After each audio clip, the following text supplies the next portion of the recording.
Best varicose veins చికిత్సనే పొందండి. నొప్పి లేని చికిత్స కోసం సంప్రదించండి ఎబిస్ హాస్పిటల్. నమస్కారం. కార్తీక పురాణం 25వ రోజు పారాయణలోకి వచ్చాం.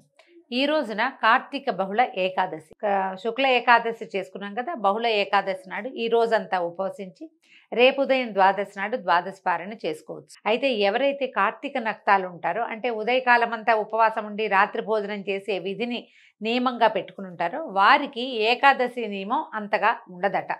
మీ అవకాశాన్ని బట్టి చేయొచ్చు. ఈ ఏకాదశి పర్వదినం రోజున ఇప్పటిదాకా చేయలేని దీపదానం కానీ, ఏదైనా ఫలదానం కానీ, తిలాదానం కానీ, వస్త్రదానం కానీ, ఏదైనా వెచ్చని దుప్పట్ల లాంటివి వస్త్రదానం కానీ విశేషంగా చేసుకోవచ్చు. ఏది చేసినా అద్భుతమైన ఫలితం ఇస్తుంది. అయితే ఇవాళ పారాయణలోకి వద్దామండి. పృథు మహారాజు ఇలా అడిగాడు, నారద, నీ చేత అద్భుతంగా చెప్పబడినటువంటి తులసి మహాత్మ్యాన్ని విని ధన్యుణ్ణయ్యాను. అదేవిధంగా కార్తీక వ్రతాచరణ, దాని ఫలితాన్ని తెలుసుకుని కూడా చాలా సంతోషించాను. ఎంతో సవిస్తరంగా చెప్పావు తండ్రి. అయితే ఎవరెవరు ఈ కార్తీక మాసాన్ని ఆచరించి ధన్యాత్ములయ్యారు, ఇంకా ఎవరైనా తెలిసిన వాళ్ళు ఉన్నారా, వాళ్ళని గురించి ఏదైనా విశేషం చెప్పమని అడిగితే నారద మహాముని ఇలా చెప్తున్నాడు. చాలా కాలం పూర్వము సహ్యపర్వతాల దగ్గర, సహ్యాద్రి పర్వత పంక్తుల దగ్గరలో కరవీరం అని ఒక చిన్న ఊరుండేది. ఆ ఊళ్ళో ధర్మవేత్త, నిరంతరము హరిపూజాసక్తుడు, నిత్య ద్వాదశాక్షరి జపవ్రతుడు, అతిథి సేవాపరాయణుడు అయినటువంటి ధర్మదత్తుడు అనే ఒకనొక బ్రాహ్మణ ఆయన ఉండేవాడు. ఈయన ఏం చేశాడట, ఒక కార్తీక మాసంలో విష్ణు జాగరణ చేదలిచిన వాడే, అంటే ఏకాదశి నాడు వెళ్ళాడనమాట. తెల్లవారుజామునే లేచి పూజోపకరణాలు సమకూర్చుకుని విష్ణువాలయానికి బయలుదేరాడు. ఆ దారిలో వంకరలు తిరిగిన ఘోర దంష్ట్రలు, పాటిస్తున్న నాలుక, ఎర్రటి కళ్ళు, దళసరిపాటి పెదాలు, మాంసరహితమైన బక్కటి ఎండిపోయినటువంటి దేహం కలిగింది. పందివలే ఘూర్ణిస్తున్నది అయిన ఒక దిగంబర రాక్షసి తారసిల్లింది. ఆయనకి కనపడింది ఒక రాక్షసి.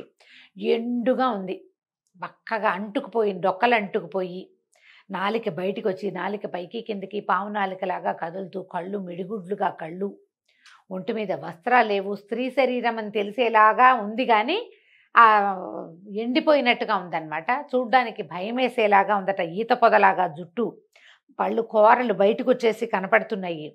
ఎంత భయం వేసేలాగానో ఉంది. అయితే ఆమె కనపడేసరికి దాన్ని చూసి భీతి చెందిన రాక్షసుడు హరిస్మరణతో తులసీభరితమైన జలతాడనం చేయటం వల్ల ఆ నీళ్లు సోకగానే దాని పాపాలన్నీ పటాపంచలైపోయాయి. ఈయన చేతోటి నీళ్లు పట్టుకెళ్తున్నాడు దేవాలయానికి. తులసి కూడా పట్టుకున్నాడు. ఈ చేత్తో ఇట్లా తులసి పట్టుకుని ఇట్లా కమండలం పట్టుకున్నట్ట. ఈ తులసి జారి ఆ నీళ్లలో పడింది. ఈయన భయపడి చేతిలో ఉన్న వస్తువు విసిరేశాడు దాని మీద. మనం కూడా చేస్తాం చూడండి, అట్లా చేతిలో ఉన్నది ఏదో అది ఏమిటో చూసుకోకుండానే చేస్తాం. ఈ తులసి కలిసిన జలం ఎప్పుడైతే ఆ రాక్షసు మీద పడిందో వెంటనే దానికి ఈ పూర్వజన్మ జ్ఞానం వచ్చేసింది. దాని పాపాలన్నీ పటాపంచలైపోయినాయట. ఈ పాపాలన్నీ పోవటం వల్ల, తద్వారా కలిగిన జ్ఞానం వలన కలహ అనే పేరున్న ఆ రాక్షసి ఆ బ్రాహ్మణుడికి సాష్టాంగంగా ప్రణమిల్లి నేల మీద పట్టుకుని దండం పెట్టేసిందిట. తన పూర్వజన్మ కర్మ విపాకాన్ని ఇలా విన్నవించింది. కలహ ఏం చెప్తోందంటే, ఓ పుణ్యమూర్తివైన ఓ బ్రాహ్మణ, పూర్వములో నేను సౌరాష్ట్ర దేశమందలి భిక్షుడనే బ్రాహ్మణుని భార్యను. అప్పుడు మిక్కిలి కఠినురాలై ఉంటూ కలహ అని పిలువబడేదాన్ని. నేనేనాడు నా భర్త ఆజ్ఞను పాటించి ఎరగను. ఆయన హితవుని ఆలకించిన దాన్ని కాను. నేను అలా కలహకారిణినై అహంకరించి ఉండటం వల్ల కొన్నాళ్లకి మా నాథుని మనసు విరిగి మారువను వాడాలనే కోరికతో ఉండేవాడు. భార్యలు సరిగ్గా ఉండకపోతే దీన్ని వదిలేసి ఇంకో పెళ్లి చేసుకోవడం ఇప్పుడు సిద్ధాంతం. అప్పట్లో ఆ భార్య ఉన్నా కూడా పెళ్ళిళ్ళు చేసుకునేవాళ్ళండి. ఇది ఈమెతోటి కాదు, మన ధర్మం ఈమెతో ప్రవర్తించదు, ఇంకొక వివాహం చేసుకోవాలని అనుకున్నాడు. అయితే ఈవిడ, ఈ కలహ అనే ఆవిడ, నేను ఆయన సుఖపెట్టలేకపోయినా ఆయన సంతోషంగా ఎలా ఉంచాలి, నా పద్ధతి మార్చుకోవాలి, అలా నేను ఆలోచించలా. కానీ అతను మారుమను చేసుకోదలుచుకున్నాడన్న కోరికని గుర్తించి భరించలేక విషం దాగి చనిపోయాను. ఆత్మహత్య మహాపాతకం అండి. ఆత్మహత్య చేసుకున్న వాళ్ళు కొన్ని వేల జన్మలు, దిక్కుమాలిన జన్మలు ఎత్తుతారట. అస్సలు శరీర త్యాగం మనంతటా మనం చేయకూడదు. కార్తీక పురాణంలో కథలు ఉంటాయి చూడండి.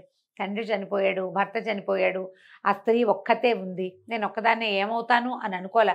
ఆవిడ అట్లాగే దైవసేవతోటి, దైవసేవ తర్వాత చుట్టుపక్కల వాళ్ళకి ఏదో చూస్తూ మొక్కామోడు పెంచుకుంటూ జీవన పర్యంతము గడపాల్సిందే. మానవుడు అన్నవాడు చనిపోకూడదు, ఎవరూ లేరని. ఆత్మహత్య చేసుకుంటే ఏమవుతుందంటే చాలా దౌర్భాగ్యపు జన్మలు వస్తాయట. మనుషులుగా పుట్టడానికి వాళ్ళకి చాలా సమయం పడుతుంది. ఇప్పుడు ఆత్మహత్య చేసుకున్నారంటే ఈ జన్మలో తర్వాత కొన్ని జన్మలు చాలా కీటక జన్మలు అవి ఎత్తుతారు.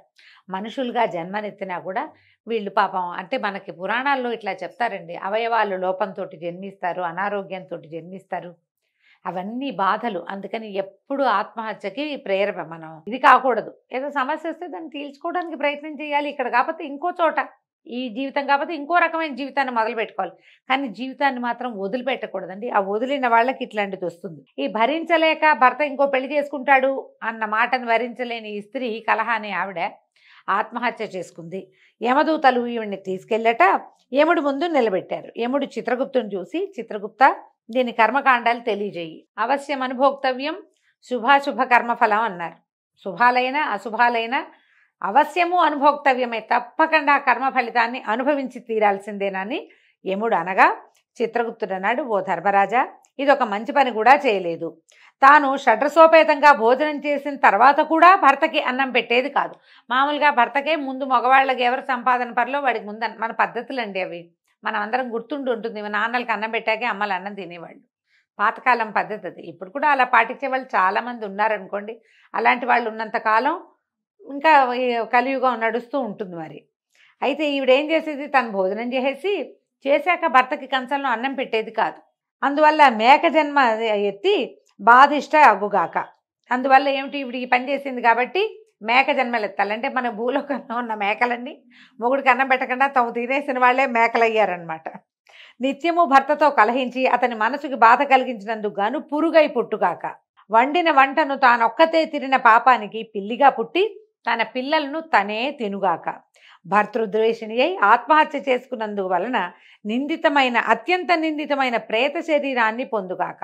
ఇది ప్రేత రూపాన్ని పొంది కొన్నాళ్ళు నిర్జల స్థానంలో ఉండి అనంతరం సత్కార్యములను ఆచరించుగాక అని తీర్మానించాడు. ఇన్ని శిక్షలు వేశారండి. ముందు మేఘగా పుట్టు, తర్వాత ఏం చేతు పురుగ్గా పుట్టు, తర్వాత పిల్లిగా పుట్టు, తర్వాత ప్రేత శరీరాన్ని పొంది గాలిలో తిరుగుతూ ఉండు. నిర్జనంగా ఉండేది ఎవరు, నిర్జలము నిర్జనము కూడా, జనం లేని చోట జలం కూడా లేని చోట ఉండి ఉండి ఉండి ఉండి ఆ తర్వాత ఏదో సత్కార్యాలు ఆచరించవచ్చు. అప్పుడెప్పటికో సరైన జన్మ వస్తుందని చిత్రగుప్తుడు చిట్టా చదివి చెప్పాడు. అది మొదలుగా, ఓ ధర్మదత్త, నేను 500 సంవత్సరాల పాటు ఈ ప్రేత శరీరం ధరించి ఆకలి దప్పులతో అల్లాడుతూ అలనాటి నా పాపాలకై దుఃఖిస్తున్నాను. అయితే అనంతరము కృష్ణా సరస్వతి సంగమ స్థానమైన దక్షిణ దేశానికి రాగా అక్కడి శివగణాలు నన్ను తరిమి కొట్టగా ఇలా వచ్చాను. పరమ పావనమైన తులసి జలాలతో నీవు తాడించడం వలన ఈ పాటి పూర్వస్మృతి కలిగింది. పుణ్యతేజస్వివైన నీ దర్శనం లభించింది. కాబట్టి కళంకరహితుడమైనటువంటి ఓ భూసురా, ఈ ప్రేత శరీరం నుంచి దీన్ని తదుపరి ఎత్తవలసిన యోనుల్లోని జన్మత్రయాన్నించి నాకెలా ముక్తి లభిస్తుందో చెప్పి రక్షించు అని పరిపరి విధాలుగా ప్రాధేయపడిందట. కలహ చెప్పిందంతా విని కలతపడిన మనసు కలవాడైన విప్రుడు చాలాసేపు ఆలోచించాడు, ఏం చేయటమా అని. ఆలోచించి దుఃఖభార హృదయుడే ఇలా చెప్పసాగాడు. ఏమంటున్నాడో చూద్దాం. ఓ కలహ, తీర్థాలు దానాలు వ్రతాలు చేయటం వల్ల పాపాలు నశిస్తాయి, కానీ నీ ప్రేత శరీరం వల్ల వాటిని ఆచరించేందుకు నీకు అధికారం లేదు. మానవ శరీరం ఉండాలి. అందుకని మానవ జన్మ అత్యంత దుర్లభమైనది. ఈ శరీరం లభించినప్పుడే చేయగలిగినన్ని దానాలు, మంచి పనులు, సత్కార్యాలు చేసుకో. పురుగ్గానో పిల్లిగానో ఎంత జంతువుగానో సరీసృపంగానో పుడితే నీకు కర్మలు చేయాలి, ధర్మం ఆచరించాలనే జ్ఞానం ఉండదు. ఆ శరీర ధర్మం ఏమిస్తుందో అదే ఆచరిస్తావు. ఒక మనిషికి మాత్రమే సమస్త ధర్మాలు తెలుస్తాయి, చేసేందుకు అవకాశం కూడా లభిస్తుంది. ఏమీ లేదు మన చేతిలో దానం చేయటానికి. కనీసం వెళ్ళే వాళ్ళు బరువెత్తలేని వాడి ఒక సంచి మోసినా మనకి ధర్మకార్యమే. అది కూడా దానమే తీసి పెట్టక్కర్లేదండి. నడవలేని వాడికి చెయ్యందించు, అది ధర్మం. బరువెత్తలేని వాడికి బరువు ఎత్తిపెట్టు, అది ధర్మం. బాబు ఆయన కేకేన ఆయన అంటే వాళ్ళ బదులు మనం కేకేసినా కూడా ధర్మమేనండి. మనుషులై పుట్టేటప్పుడు అలా ప్రవర్తించాలి మనం. మిగిలిన జన్మల్లో మనకు అవకాశం లేదు, కేవలం మానవ జన్మకు మాత్రమే ఉంది. ఈ కలహకి ఇప్పుడు ప్రేత శరీరం ఉంది, మానవ శరీరం లేదు. దానికి ప్రేతంగా ఉండటం వల్లే అలాంటి వికృత రూపంతో కనపడింది అనమాట.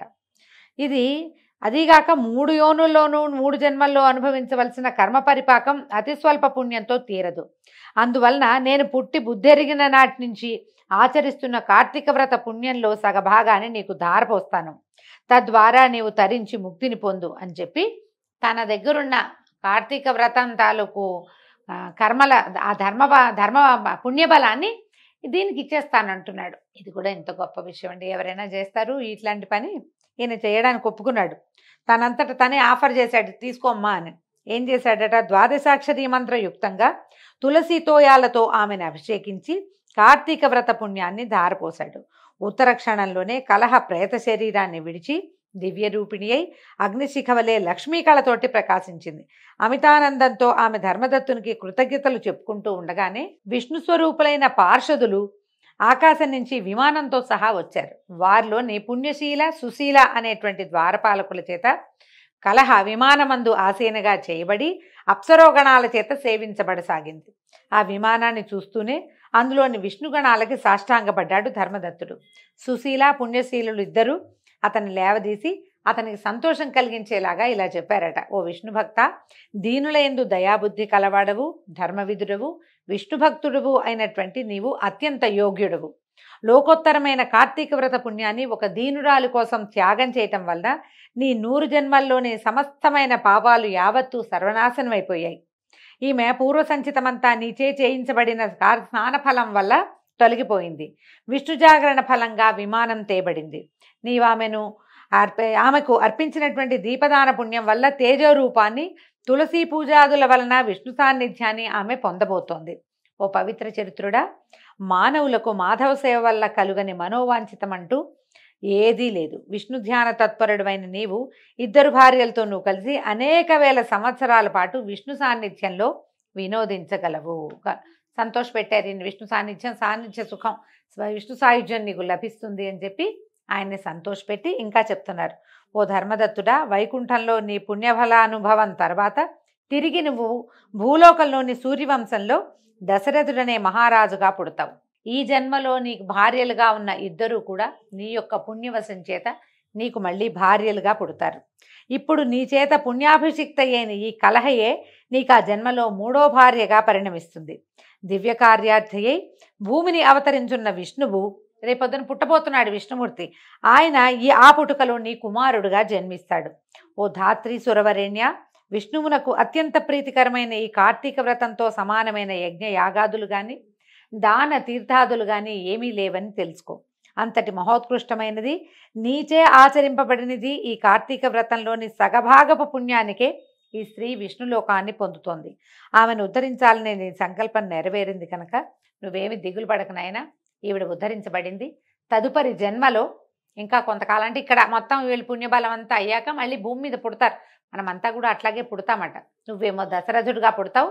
ఈ జన్మలో నీ భార్యలు 2 ఎవరైతే ఉన్నారో వాళ్ళిద్దరూ నీకు భార్యలుగానే వచ్చే జన్మలో దశరథుడిగా పుట్టినప్పుడు నీకు భార్యలు అవుతారు. ఇప్పుడు నీ వల్ల ఈ విష్ణు సాయుధ్యం లభించినటువంటి ఈ కలహ నీ 3వ భార్యగా జన్మిస్తుంది. భగవంతుడు కార్యాంతరం కోసం, అంటే శిష్టరక్షణ దుష్ట శిక్షణ చేయటం కోసం భూమి మీద అవతరించబోయే రామావతారంలో అతను నీకు కుమారుడుగా జన్మిస్తాడని తెలియజేశాడు. ఈ సుశీల పుణ్యశీలులు 2 కూడా, అంటే విష్ణు పార్షదులైన వాళ్ళిద్దరూ ఈయనకి ధర్మదత్తుడికి తెలియజేశారు. ఈ విధంగా ఈరోజు పారాయణ పూర్తయిందండి. రేపు ఉదయం 26వ రోజు పారాయణలో మళ్ళీ కలుసుకుందాము. నమస్కారం.